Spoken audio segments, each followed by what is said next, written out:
Hey friends, it's Terry with my ketogenic family again, and I was going to try something different today. This is an experiment that I saw in one of the keto groups, and someone tried to use the Hawaiian bread recipe and made pancakes on the grill with them.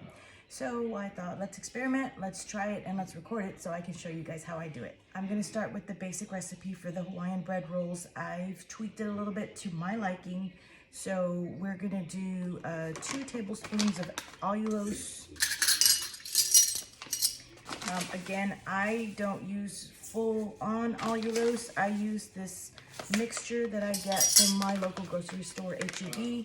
It's erythritol, allulose, and monk fruit mixed together. And I like it because it doesn't brown as much and it gives the bread a little bit more of a texture. So we're also going to do 2 tablespoons of nutritional yeast, and we're going to add half a teaspoon of Redmond salt and 2 teaspoons of cream of tartar. I started buying my cream of tartar off of Amazon because I can get it in a larger bag and get a lot instead of those little tiny containers that you can't, you use like 1 every week. So because I bake so much bread, I just bought a big giant container of cream of tartar. I'm also going to add in 1 teaspoon of xanthum gum. Now the xanthum gum is added, the first time I tried these, I didn't have the xanthum gum in there, and they kind of stick to the scoop. With the xanthum gum, they don't stick to the scoop anymore. So that's why I add that in. Some people add 2 teaspoons, I'm just adding 1. And then we're gonna do a half a cup of the egg white protein powder. Again, you can use your favorite egg white protein powder. I'm using the Keto Chow protein powder developed for Keto Chow with Maria Emmerich. You can go to Keto Chow. I'll put a link in my notes, and you can get a discount with my code, my ketogenic family. But Maria Emmerich sat with Keto Chow and developed her very own egg white protein powder. You can also use J-Rob.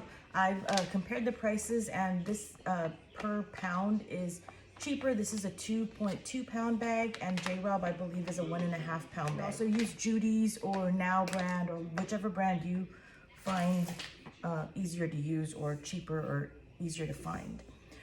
So once all the dry ingredients are in there, I've also measured out 1.5 cups of egg whites, and I separated 4 egg yolks. So I separated the 4 egg yolks, put the egg whites into the container, and then I filled the rest up with my Costco egg whites. So that way I don't waste anything. I'll just blend this up, and then we'll cook them.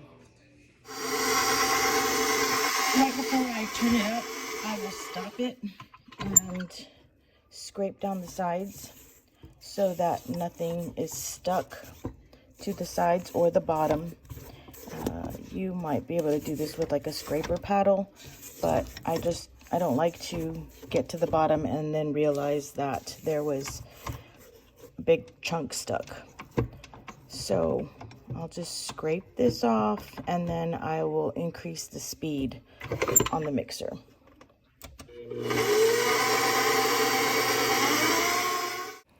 This is where it starts to froth up, and so you can see it start to form, and so I'll turn the mixer up all the way here. This is when the stiff peaks are starting to form. You can see them along the edge. So this is when I'll slow it down to probably around a 2 or a stir. And that's when I'll add in my egg yolks, 1 at a time, pretty slowly.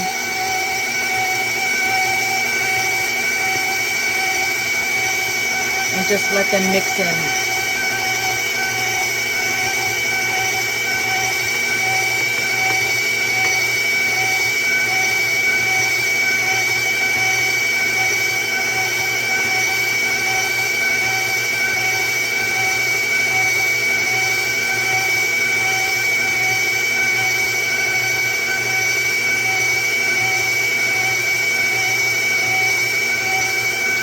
You don't want to overmix this part, so once they're mixed in, you'll stop the mixer. Once you've stopped the mixer, then you can sit there and wipe this down or just tap it a few times.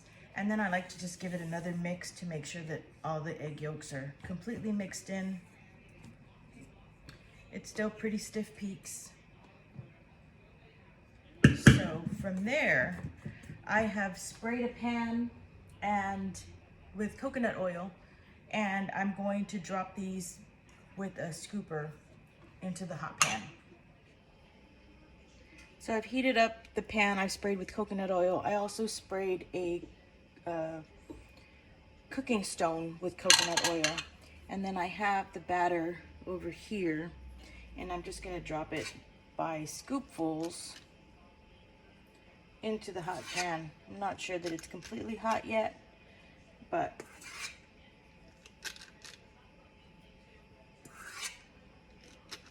I'm gonna start with 4 and see how that works. Whoops.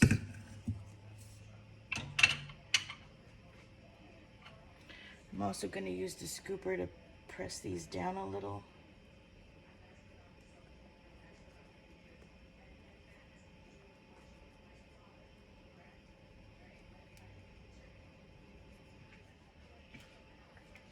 And from what I read online, they cook them for a little bit, they cover them for a little bit, just so they can steam up, and then we'll flip them.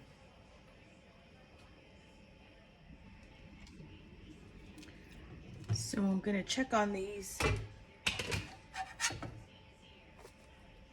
and flip them over.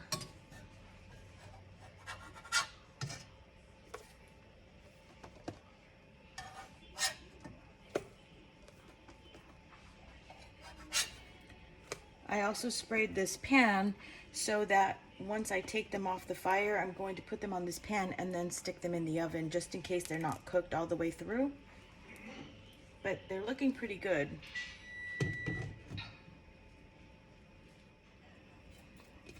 I think these might be done.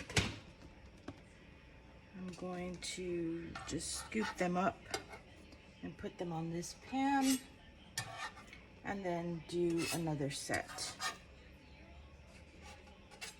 They kind of look like those Japanese pancakes that were popular for a while.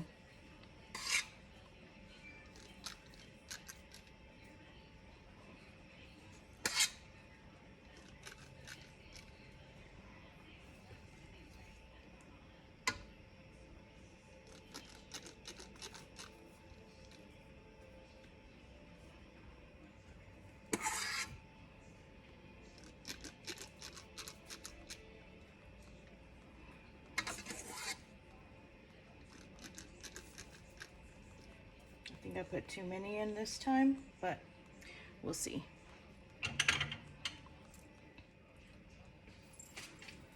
So now I'm going to flip these. I want them to try not to touch. I thought I read, I need to go back and find out who did these, but so that I can give proper credit. But I thought I read that she did not use allulose because it browns too fast, and that may be what's happening here. I used it anyway because I use a allulose monk fruit blend, so I'm hoping that it's not too much of a problem. But I believe she used stevia glycerite and some stevia powder or something like that. This is the finished product.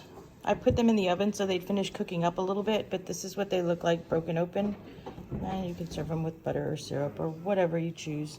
I'm serving them with some Jones fully cooked chicken sausage. You just heat and serve, so I put those in with them while they cooked up, and everything's ready. You guys enjoy. Please like and subscribe to my page and let me know what other recipes you want to see. See you guys next time.